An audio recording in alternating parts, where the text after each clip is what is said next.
عليكم ورحمة الله وبركاته.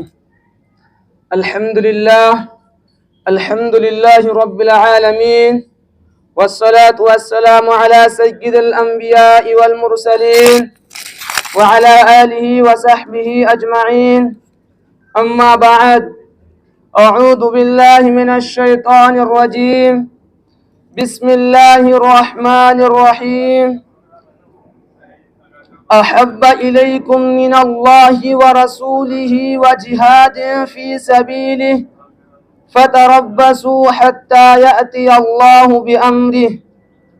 لائق احترام رئیس الجامعہ، قابل قدر اساتذہ کرام اور میرے پیارے بھائیوں، آج یوم آزادی کی مناسبت سے منعقد اس پروگرام میں آج جس موضوع کے تحت لب کشائی کرنے کی ہمت کر رہا ہوں وہ ہے وطن عزیز ہندوستان کی آزادی میں مسلمانوں کا کردار۔ عزیزان گرامی قدر، گلستہ کو لہو کی ضرورت پڑی، سب سے پہلے ہی گردن ہماری کٹی، پھر بھی کہتے ہیں مجھ سے یہ اہل چمن، یہ چمن ہے ہمارا تمہارا نہیں۔ سامعین کرام، ہم ہندوستانی ہیں اور ہم اپنے ہندوستان سے حد درجہ محبت کرتے ہیں۔ وطن سے ہماری یہ محبت فطری ہے۔ ہم نے جس مٹی میں جنم لیا ہے اور جس دھرتی پر رہتے ہیں اس سے ہمیں الفت اور لگاؤ ہے۔ وطن سے ہماری یہ محبت وقتی نہیں اور نہ دکھاوٹی ہے، بلکہ ہم ہمیشہ سے اپنے وطن سے محبت کرتے رہے ہیں اور ہمیشہ ہم اس وطن کی تعمیر و ترقی کے لیے کوشاں رہیں گے۔ جیسا کہ اللہ کے رسول صلی اللہ علیہ وسلم نے اپنی وطن سے محبت کا اظہار فرمایا، ما اطیبک من بلد واحبک الی ولولا ان قومی اخرجونی منک ما سکنت غیرک۔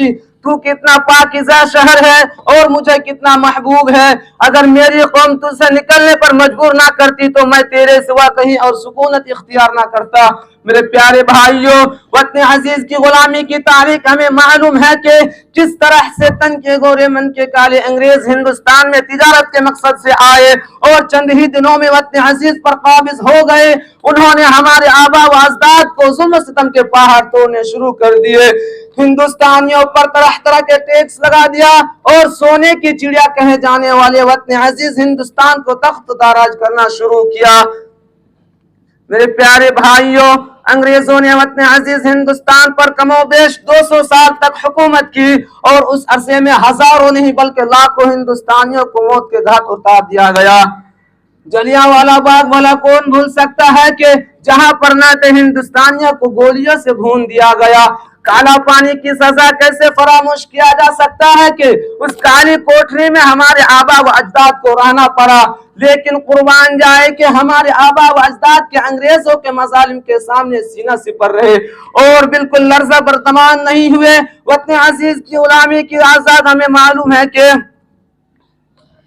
وطن عزیز کی آزادی میں لڑائی میں ہم سبھی قوم کے لوگوں نے برابر کا حصہ لیا اور اس چمن کو سینچنے میں انگریزوں سے سب کی قربانیاں ہیں۔ چنانچہ جہاں ایک طرف بابائے قوم مہاتما گاندھی نے چمپارن ستیہ گرہ کے ذریعے انگریزوں کے خلاف آندولن کی شروعات کی تو مسلمانوں نے مولانا ابوالکلام آزاد رحمہ اللہ نے اپنی تحریروں کے ذریعے لوگوں کے دلوں میں جوش و جذبہ پیدا کیا۔ ایک طرف سبھاش چندر بوس نے انگریزوں کے دانت کھٹے کیے تو اشرف اللہ خان کی بھی قربانیاں مجاہدین آزادی کے فہرست نمایاں حرفوں سے لکھی ہوئی ہے۔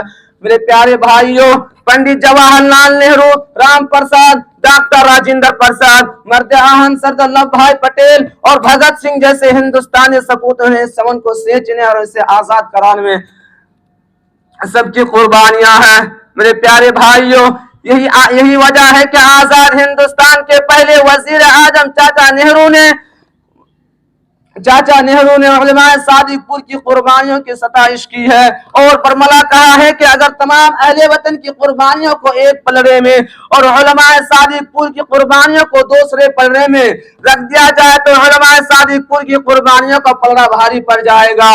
میرے پیارے بھائیوں، وطن عزیز کی آزادی میں ہماری قربانیوں کی داستان بہت طویل ہے، ہمارے کارنامے بہت عظیم الشان ہیں۔ ہمارے آبا و اجداد کی وطن آزادی کی راہ میں کی گئی محنتیں قابل رشک ہے. خود اس دہلی کے حالات پڑھیں گے تو پائیں گے اس دہلی کا چپا چپا ہمارے قربانیوں پر گواہ ہے. میرے پیارے بھائیوں، ضرورت اس بات کی ہے کہ ہم اپنی اسلاف کی قربانیوں کو جانیں، انہیں خراج تحسین پیش کریں اور اپنی اسلاف کی قربانیوں کو جانیں. کسی شاعر نے کیا خوب کہا ہے، سارے جہاں سے اچھا ہندو ستا ہمارا، سارے جہاں سے اچھا ہندو ستا ہمارا، ہم بلبلے ہیں اس کی یہ گل ستا ہمارا. السلام علیکم ورحمۃ اللہ وبرکاتہ. جزاکم اللہ خیر. اب میں اس کے بعد